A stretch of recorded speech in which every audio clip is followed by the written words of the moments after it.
సర్వభూతాన్ని యంత్రారూఢాని మాయయ. జంత్రగాడు ఏదో తోలు బొమ్మలు అంటాం. ఏం చేస్తాడంటే వాడు కనబడ్డాడు. తోలు బొమ్మలు మాత్రం కనబడతాయి. అన్నిటికీ దారాలు కడతాడు, కాళ్ళకి చేతులకి అన్నిటికీ కూడా. నల్లటి దారాలు కనబడవు. దారాలన్నీ చేతులు కూర్చుంటాడు, వాడు పైకి కూర్చుంటాడు, వాడు కనపడ్డాడు. ఏం తిప్పాలో వాళ్ళ చేయి తిప్పాలంటే తెలియదు, ఆ దారాలు అగ్గుతాడు. వాడికి ఆ విద్య వాడికి తెలుసు. ఆ జంత్రగాడు ఎలాగైతే తోలు బొమ్మలను నడుస్తాడో వాటికి స్వతహాగా నడిచే పరిస్థితి లేదు. అలాగే మానవులమైన మనం కూడా మనకి స్వతహాగా నడిచే పరిస్థితి లేదు. కానీ నేను నడుస్తున్నాను, నేను మాట్లాడుతున్నాను, నేను చెబుతున్నాను అనే అహంకారం కుదురుతున్నాం. అది యథార్థం కాదు. ఈశ్వర సర్వభూతానాం ఉద్దేశించినది. ఓ అర్జున, సమస్త ప్రాణుల యొక్క హృదయ దేశముందు ఈశ్వరుడు నుండి ఆయన నడిపిస్తున్నాడు. భ్రామయం సర్వభూతాన్ని యంత్రారూఢాని మాయయ. ఈ విషయం సత్యం. ఆ అహంకారం పోగొట్టుకుంటే ఆత్మజ్యోతి మనకు ప్రత్యక్షం అవుతుంది. ఆ అహంకారం ఉన్నంత వరకు నేను నడుస్తున్నాను, మూలపడితే ఏం చేసేది లేదు. ఆ విషయాన్ని గుర్తించాలంటే ఆరాధన చేయాలి. అంతర్గతమైనటువంటి ఆ చైతన్యాన్ని దీపరూపంగా ఆవాహన చేసి పూజ చేస్తాం అన్నమాట. ఇది జ్యోతిర్లింగార్చన అంటే. శివుణ్ణి జ్యోతి రూపంగా, శివ అంటేనే జ్యోతి రూపం కనుక జ్యోతి రూపమైన శివుణ్ణి ఆరాధన చేయటం బాగుంది. ఈ విషయం బాగా గుర్తుంచుకోవాలి. ఏదో దీపాలు వెలిగిస్తామని చెప్పేసి మాత్రం అనుకోకండి. ఒక్కొక్క జ్యోతి ఆత్మజ్యోతి. బహుత్వంగా ఉన్న అన్ని జ్యోతులు కూడా అంతా జ్యోతి, ఏకాకారం. అది భిన్న రూపాలుగా కనబడతాయి. విభిన్న రూపాలుగా ఉన్నటువంటి ఈ ఉపాధుల్లో అంతటా కూడా ఆ జ్యోతి ఉన్నది. అంతర్గత జ్యోతి ఆ శివతత్వం. సరే, బాగుంది. ఆధారం ఉంది. ప్రమిద అంటే శరీరం అన్నమాట. దీపం నిలబడటానికి ఆధారం కావాలిగా. ఆత్మజ్యోతి నిలబడటానికి ఆధారం అంటే శరీరం. కానీ శరీరానికి ఆధారమే శివుడు. అక్కడ ఆధారం. ఇప్పుడు ఫోటో తీస్తాడు, దాంట్లో ముందర తలకిందుగా పడుతుంది, వెంటనే మళ్ళీ వస్తుంది అన్నమాట. పూర్వం ఆ ఛాయ చూస్తే అర్థమవుతుంది. ఇప్పుడు ఛాయగా లేడు, సాక్షాత్కృతి చేస్తారు. ముందర తలకిందుగా పడుతుంది అన్నమాట, లేకపోతే అపసవ్యంగా పడుతుంది. అది మళ్ళీ తర్వాత మార్చుకుని కడిగేటప్పటికీ యథార్థంగా వస్తుంది. అలాగా ఇక్కడ ఆధారం, మనకి ఆధారం శివుడా, ఆ ఆత్మజ్యోతికి ఆధారం శరీరమా అని విచారిస్తే ఈ శరీరానికి ఆధారమే ఆ శివుడు, ఆత్మజ్యోతి. దాన్ని ఆధారంగా తెలుసుకున్నాడు కనుక అటువంటి ఆ శివుణ్ణి జ్యోతి రూపంగా ఆరాధన చేయడం. ఇప్పుడు ప్రమిదలన్నీ కూడా శరీరం, ఉపాధులు. ఉపాధులు అంటే పైకి కనబడేవి నామరూపాలు. ఒక రూపం వస్తుంది, దానికి ఒక పేరు పెడతారు. నామరూపాత్మక జగత్ మొత్తం అంతా కూడా భిన్న రూపాల్లో ఉన్నాయి, కానీ తత్వం మాత్రం ఒకటే. విభిన్న రూపాల్లో ఉపాధులు కనబడుతున్నా లోపల ఉండే తత్వం మాత్రం ఒకటే. ఈ విషయం గుర్తించాలి. అది జ్యోతిర్లింగార్చన యొక్క అర్థం. అనేకత్వమందు ఏకత్వ భావన. అనేకమైనటువంటి ప్రమిదల్లో జ్యోతి ఏకరూపంగా ఎలా ఉంటుందో అలాగే ఈ భావన చేయాలి. సరే, ప్రమిద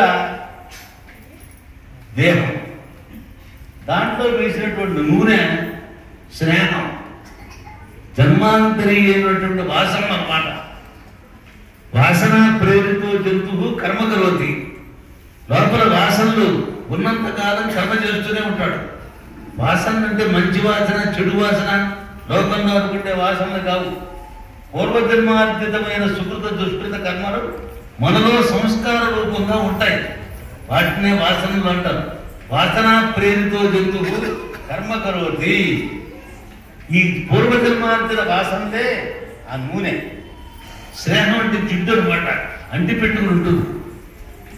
ఆ దీపం ఉన్నంత వరకు ఆ వాసన వెలుగుతుంటాయి.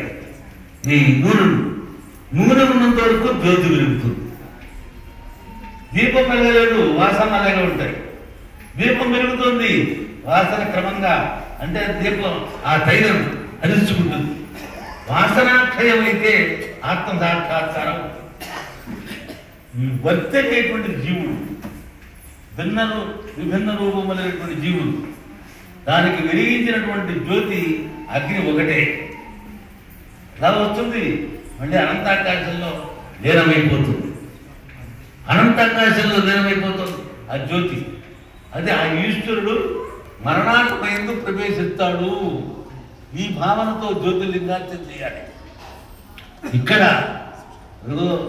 పార్థివం పేర్చారు, అంతవరకు కూడా మహాత్రిపుర సుందరి, పైన లింగం మహాలింగం. ఈ రెండు కూడా శివశక్త్యాత్మకమైన స్వరూపం. చుట్టూ తాండవేశ్వరుడు, ఏకాదశరుద్రుడు, ద్వారకారుద్రుడు, సప్తరుషుడు, ఇలా ఆవరణుడు, బ్రహ్మ విష్ణు మహేశ్వరుడు, అంతర్దిక్పాలక బహిర్దిక్పాలకుడు. ఈ ప్రకారంగా అంతటా కూడా ఎక్కడెక్కడ ఏ ఏ దేవతని ఆరాధన చేయాలో శైవోత్సవ రత్నాకరం అని శివారాధన చేసేటువంటి ఒక ఆగమ గ్రంథం, దాంట్లో చెప్పబడున్నాయి ఈ ఆరాధన అంతా కూడా. కనుక ఎక్కడెక్కడ ఏ దేవతని ఆరాధన చేసినా శివస్వరూపంగానే.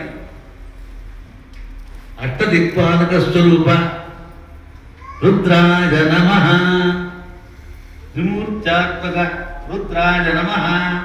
ఇదే మొత్తం అంతా రుద్ర స్వరూపమే అని ఈ ప్రకారంగా దిక్పాలకుల ఆరాధన.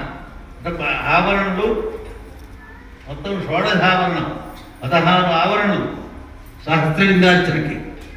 మహాలింగార్చనకి ఏకాదశావరణలు, లక్ష జ్యోతిర్లింగార్చనకి 140 ఆవరణలు. అయుత లింగార్చన అని కూడా ఉంది. 2 సార్లు ఇక్కడ పంచాయతీ దేవాలయంలో 2 సార్లు చేశాం. ప్రతిష్టప్పుడు చేశాం, ఇంకొకప్పుడు కూడా చేయడం జరిగింది అయుత లింగార్చన. ఇలాగ ఆయా లింగార్చనలకు ఆయా విధానములతో ఆవరణార్చనలు కూడా ఉన్నాయి. ఇదంతా కూడా ఒక పద్ధతి ప్రకారం శాస్త్రీయ విధానంతో నడుస్తున్నది. కేవలం లోకంలో సమ్మోహనం కోసం చేసి పనులు కావు. కనుక ఈ శాస్త్ర విధిముత్సృత్య వర్తతే కామకారత న ససిద్ధిమవాప్నోతి న సుఖం న పరాంగతిం. ఏ పని చేసినా శాస్త్ర విధానాన్ని అనుసరించి ఆరాధన చేయాలి.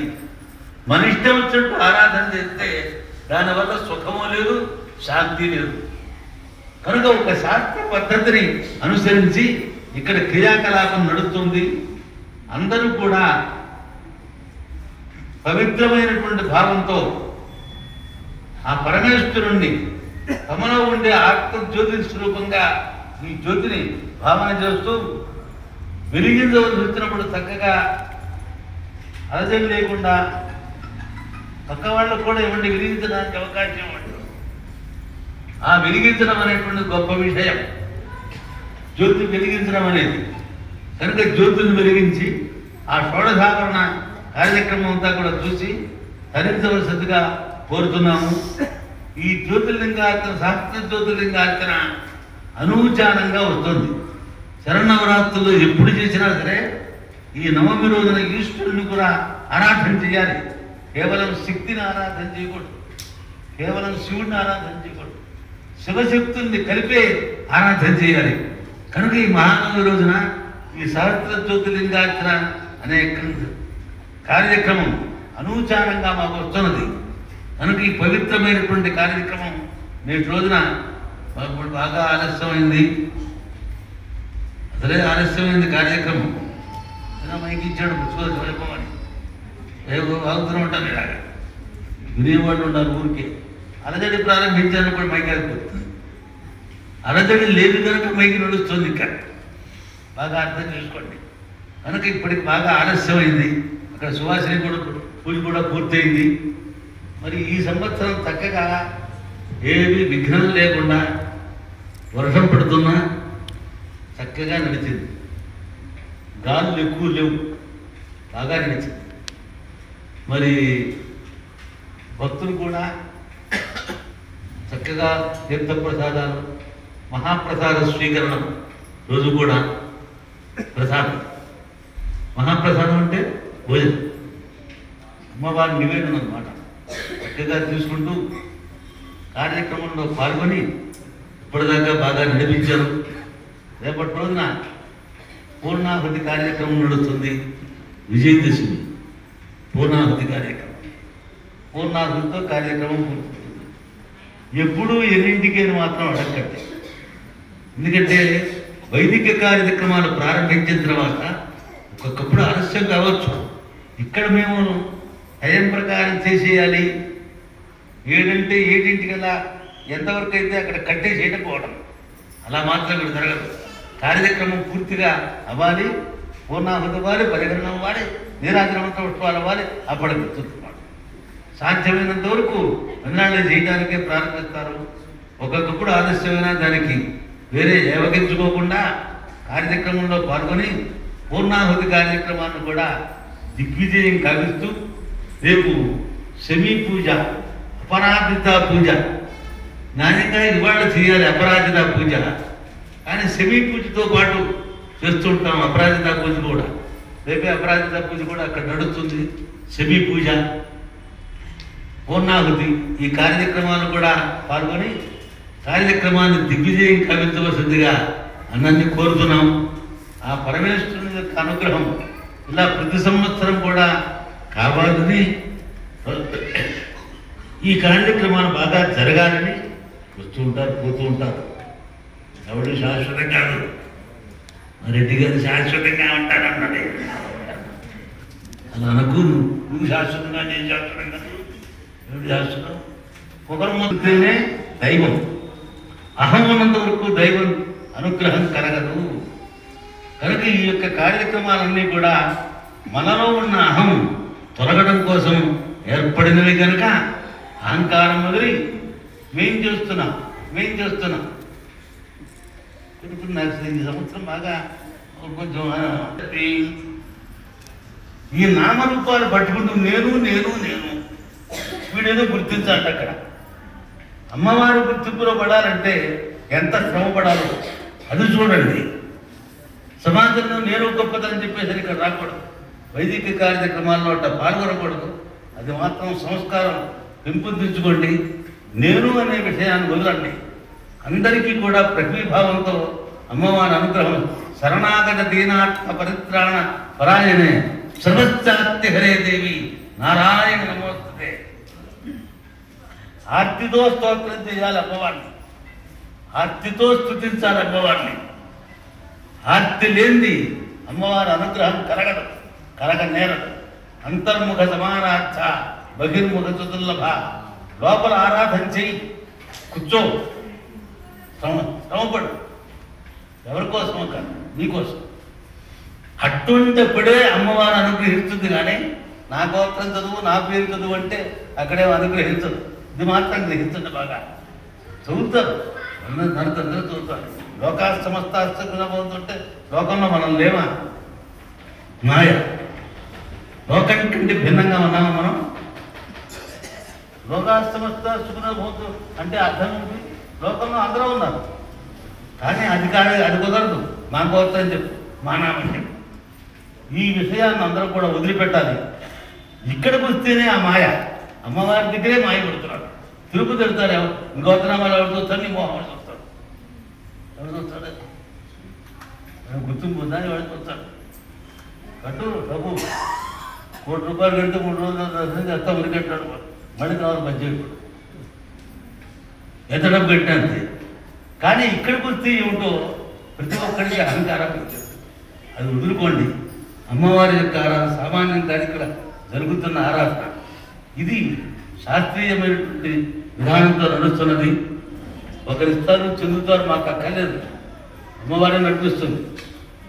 ఇదంతా కూడా అమ్మవారి యొక్క అనుగ్రహంతోనే అభివృద్ధి అవుతుంది. ఇది మాత్రం గ్రహించండి. కనుక అహంత వదలాలి, మమత వదలాలి. ఈ 2 అవతల వదిలితేనే అమ్మవారి యొక్క అనుగ్రహం. కనుక మనలో ఉండే అహంకారాన్ని పోగొట్టడం కోసమని అంకుశాన్ని ధరించింది అమ్మవారు. మనలో ఉండే మమకారాన్ని దుర్మార్గం కోసమని పాశాన్ని ధరించింది. మనలో ఉండే మనోమాలిన్యాన్ని, మనస్సు యొక్క మాలిన్యాన్ని తొలగించడం కోసమని విక్షుకోదండం ధరించింది. మనలో ఉండే పంచతన్మాత్రల యొక్క ప్రేరణ, పంచేంద్రియ ప్రేరణ, దీన్ని శాంతపరచడం కోసమనే పంచతన్మాత్రలు ధరించింది అమ్మవారు.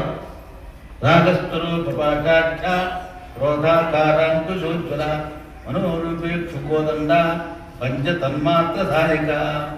ఇవన్నీ వదిలితే సంసారం వదిలినట్టే.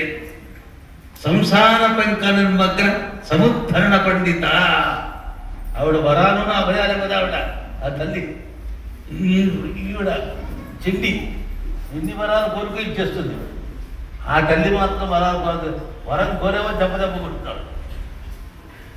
కామనాయ మూల విద్య నగదాకు ప్రయోజనం.